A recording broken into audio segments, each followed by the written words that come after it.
want to thank all of you for coming, and I certainly want to appreciate everybody up here for coming. Well, this is day 3. We're hot, we're tired, everybody's stressed out.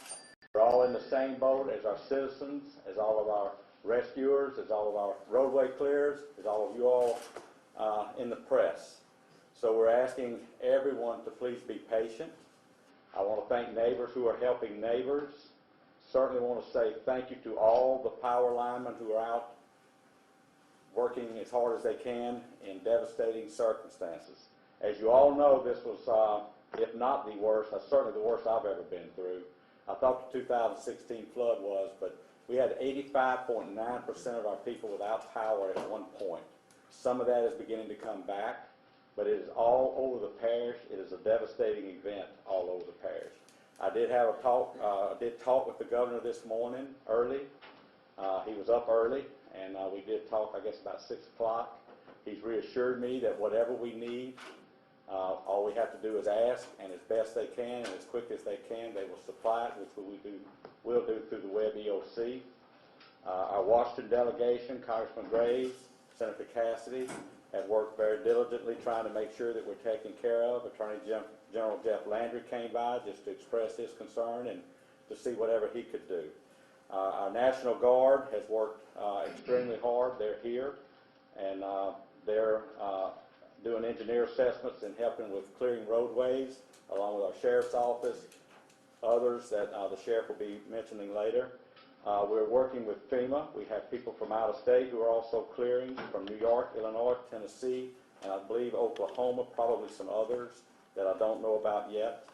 One thing I do want to let you all know is that we have initiated our debris contract as we do every disaster.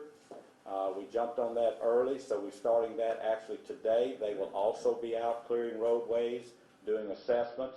We will notify the public through the press when they're going to start picking up and what rules or guidelines they need to follow in order to be able to do that.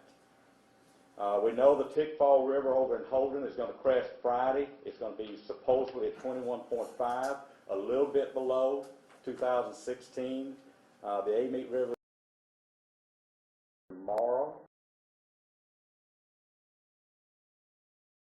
All our waterways reportedly as of today have crested and are beginning to slowly go down.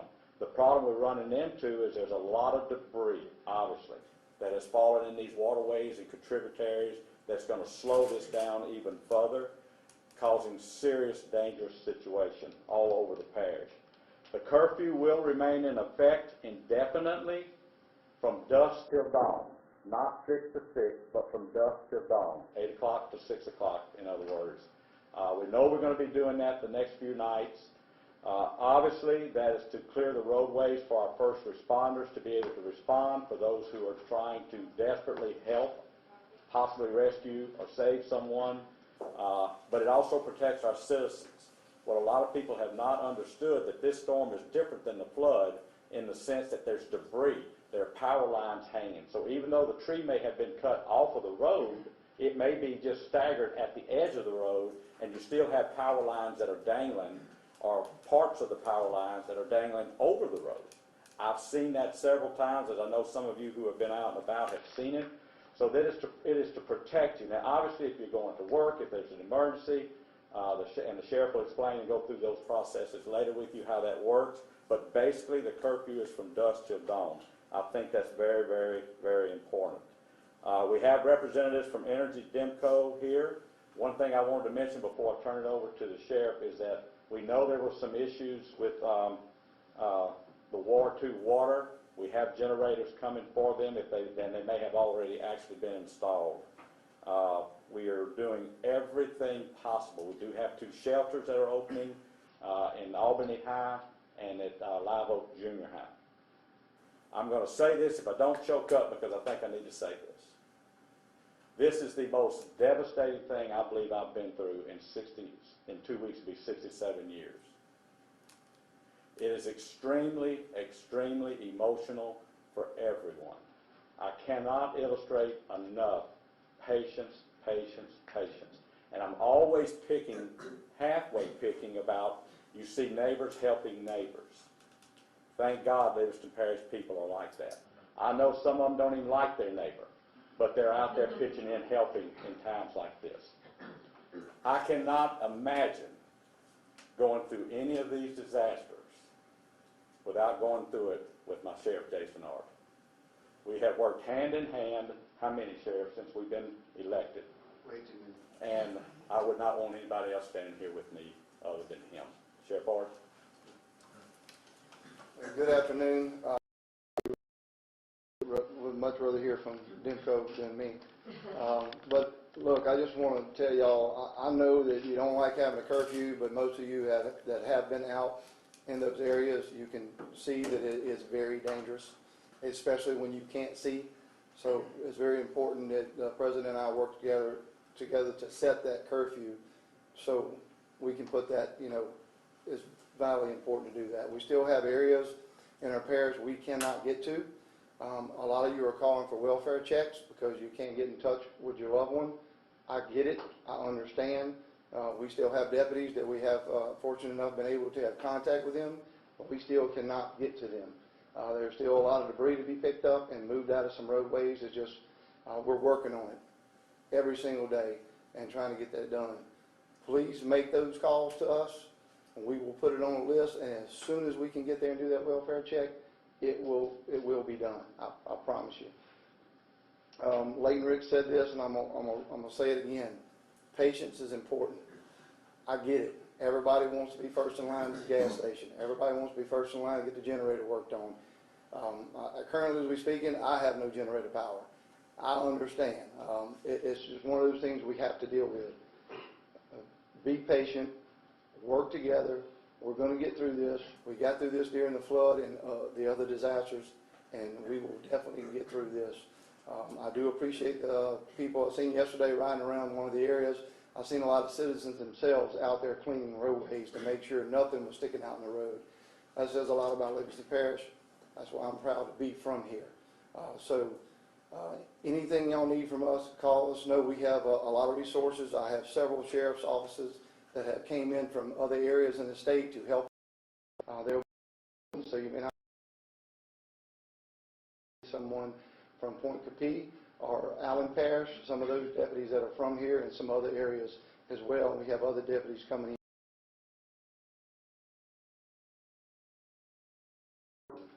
They're still coming to work every day, and when they're off, they're trying to do what they can to their homes. So these deputies are trying to come here and give them a break. And at nighttime, we have so many dangerous areas that we have to shut down, and we just can't physically cover it. That's why we're asking for help. So with that, I'm going to turn this back over to Leighton Ricks. If you have any questions, I'll answer them later. Thank you, Sheriff. All right, next on our list, someone from Demko. Yes, sir. Thank you, Mr. Mayor, President, and Sheriff Ard. At the peak of the outage caused by Hurricane Ida, close to 100% of Demko's members were without power. When the storm shifted its course east of Baton Rouge, the storm shifted over the heart of the Demko service territory. That is right over the parish of Livingston. This not only shifted its damaged path to the parish, but also it slowed down, causing even more damage as the storm stayed on top of us. Demko serves 46,185 members, that is residents and businesses, in the parish of Livingston. This morning, 20% of those members were restored, and a lot of progress has been made today as well. Damage assessments in Livingston Parish were nothing short of disastrous.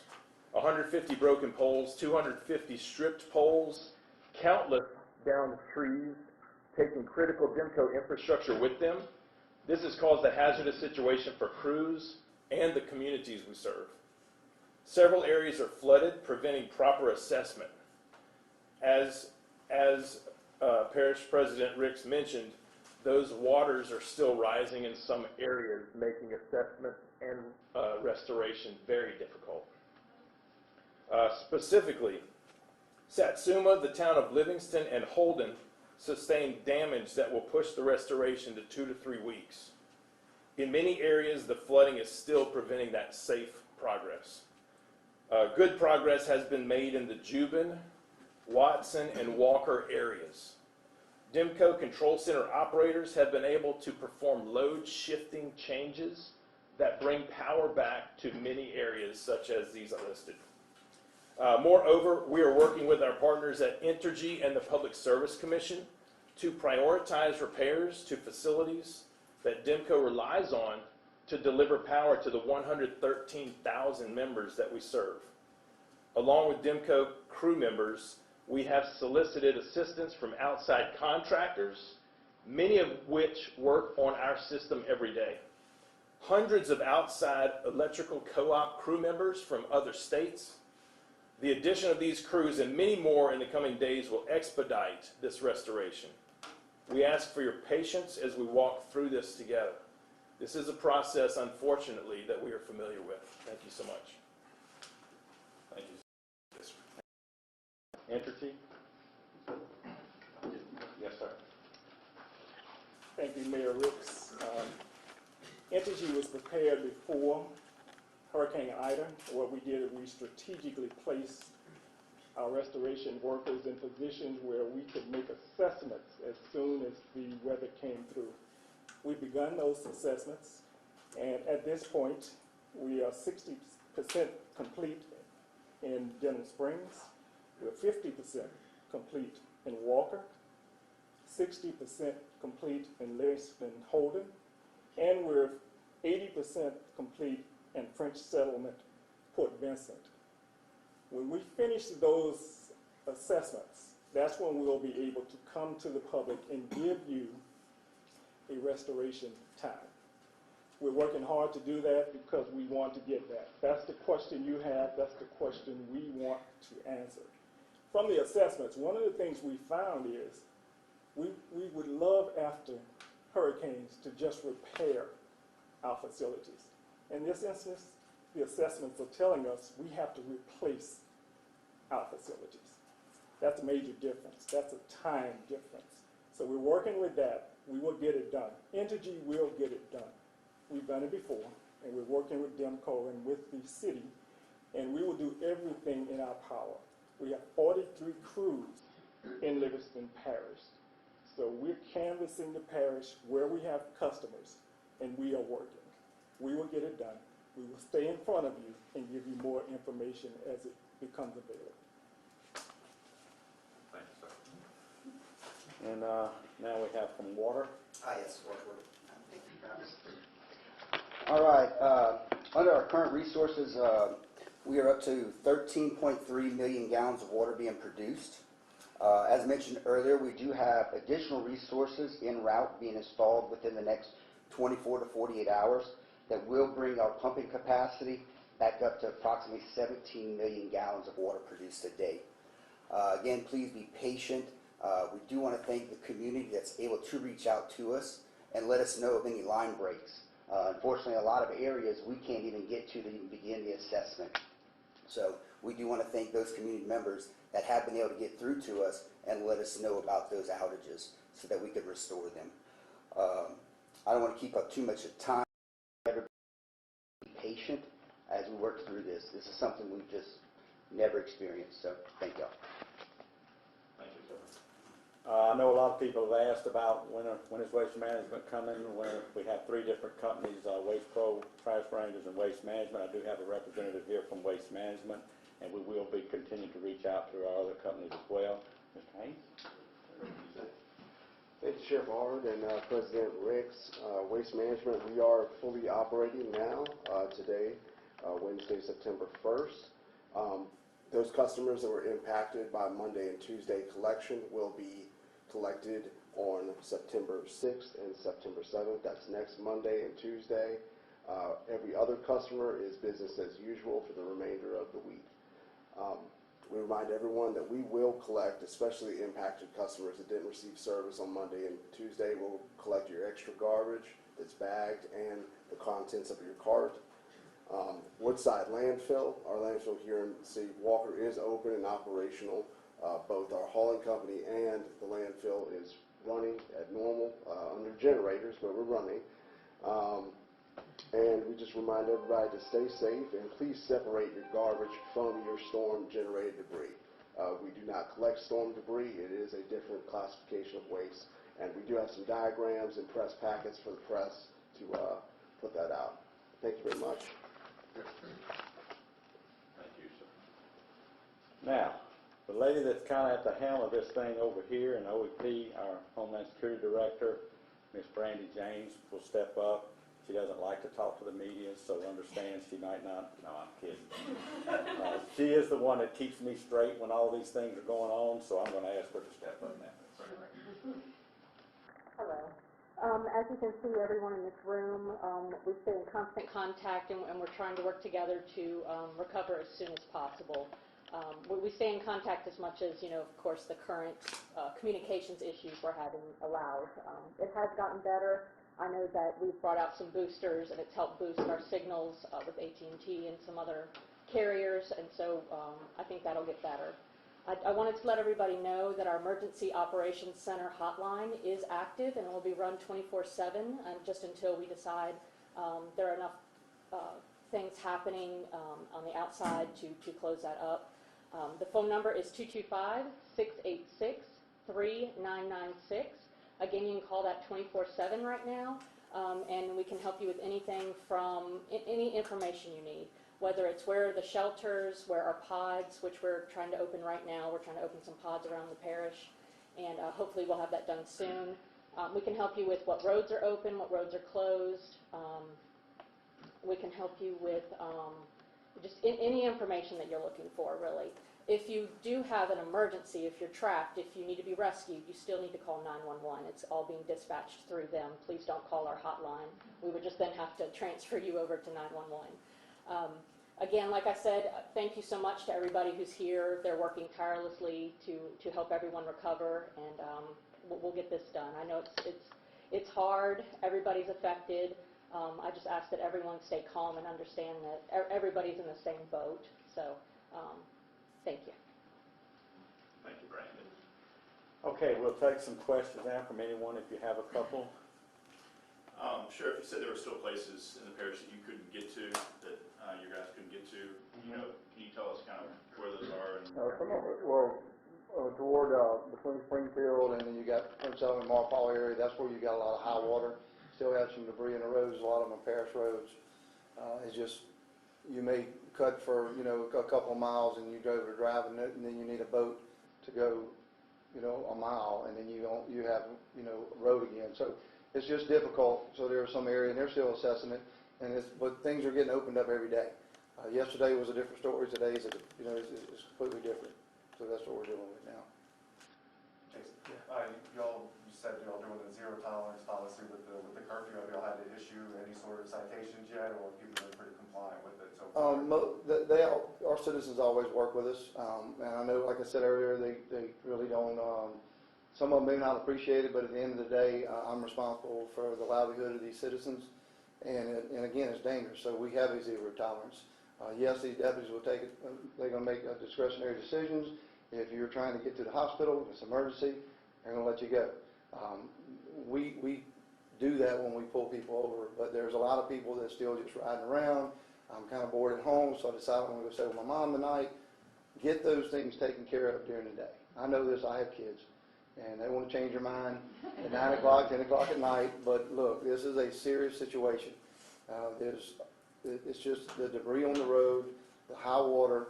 I would much rather you be upset at me because I have a zero tolerance and I'm not knocking on your door telling you your daughter's not coming home because she hit a water pocket and hit a tree.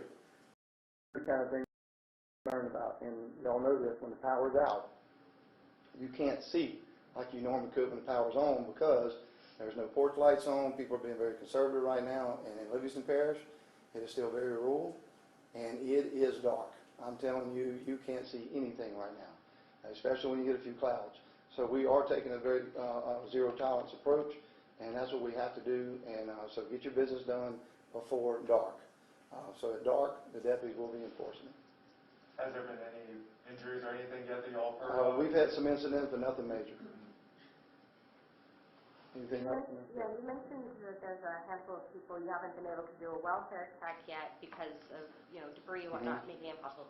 Do you have about a rough estimate of how many people are on wellness check standby? I don't, because it changes every day. I may have 100, tomorrow we may have gotten 50 of those knocked out, and then we get, 50 more.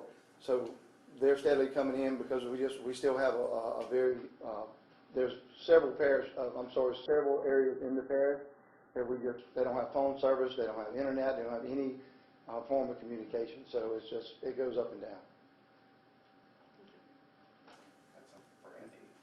I want to add something about the detention center. I know we have the inmates that are inside our detention center have families. They're okay. We have generator power. Leighton and I has worked with the town of Livingston to make sure that we have water, they have sewer. Everything that is needed is as far as running that is good to go. So there's no need to worry about any of that. Two things. One, do you all have an idea? I know one of the fire chiefs in Albany said they were hoping to have a pod set up at a church there Thursday. Yes. Is that the only place you're having a pod talking about, or are there other Yeah, places? no, we will have 2 pods right now. I am working on a third. One will be in the Denham area, and then one will be in Albany. I'm also trying to set one up in Springfield for the southern part of the parish. The problem with that is trying to find a location, because when you set up a pod, you're bringing like 8 18-wheelers at a time. So you've got to have a very large parking lot, and in the south part of the parish, that's hard to come by. But we are working really hard to find that. I think we found it, and we're going to put that request in today. I don't want to release the locations of the pods just yet, because we have had in the past where people show up immediately, and I don't want people traveling all that way to get commodities, but they haven't been, set up yet. We do expect them to be delivered today so that hopefully we can open tomorrow. If that happens, I will push it out to the press and put it on Facebook. Facebook, which is our LOSEP page, Livingston Office of Homeland Security and Emergency Preparedness, seems to be my best route of communicating with the public. So I post everything there, whether it's waterway closures, waterway levels, office closures, where the shelters are, where pods are, all of that kind of stuff. We even post where gas stations are that we know are open, everything like that. So, and that's all information. If you don't have access to Facebook, please call that hotline at 225-686-3996.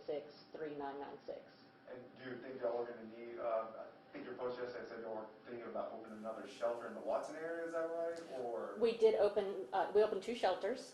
We were going to open a third, but we're having a little issue with generator power to y'all it. have 2 total, like in Albany, the one in Albany and the one in... The one in Albany is at Albany High School, and the other one is Live Oak Junior, which is the old high school. It's, I believe the address is 30830 Old LA Highway 16 there in Watson. Okay. Sheriff, Leighton, whoever wants to take this, with the tick fall coming up, near 2016 levels, what kind of issues does that give y'all in as far as maybe helping people out? Are y'all evacuating people out of the areas that might receive the water? Kind of talk to me about the operations of dealing with everything and now having to deal with potential heavy flooding. Well, it's very much a concern of mine, not only as a sheriff, but my family's on right there, Blood River Tick Fall as well.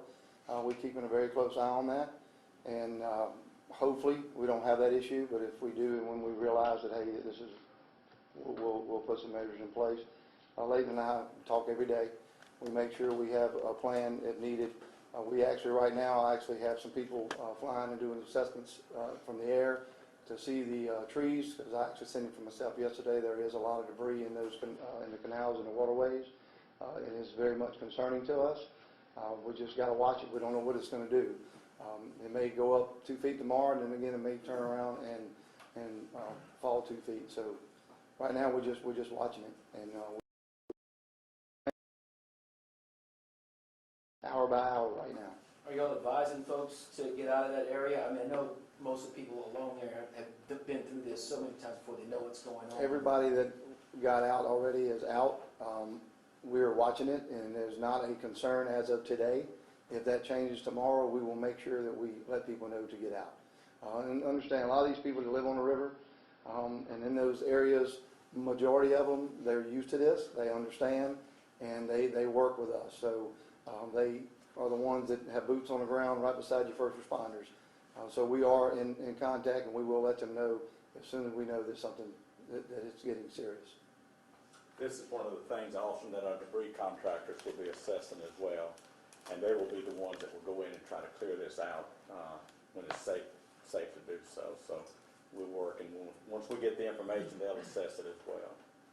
Who do you have a debris contract with, or? Series.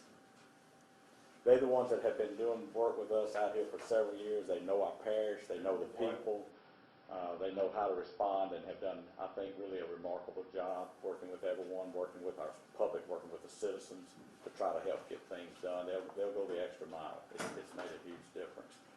All right, let's wrap it up. I again want to thank everybody. I appreciate that the governor called this morning.